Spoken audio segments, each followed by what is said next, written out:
Hello. Flex ko lang yung maha ko. Ba't ganito yung itsura?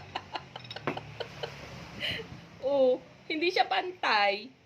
Ba't yung nakikita kong maha nakapantay? Natatakot kasi akong i-press siya na gano'n. Dumidikit kasi sa sandok. Tikman natin. Para siyang nilupak.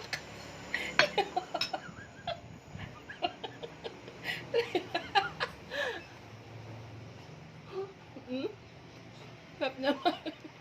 Hap ba? Ano hindi masarap? Ha? Masarap. Masarap ba? Hindi. Ay? Yung totoo. Yung totoo. Yung totoo. Sarap na sarap. Sarap hindi. Sagot. Irag. Ay, Diyos ko.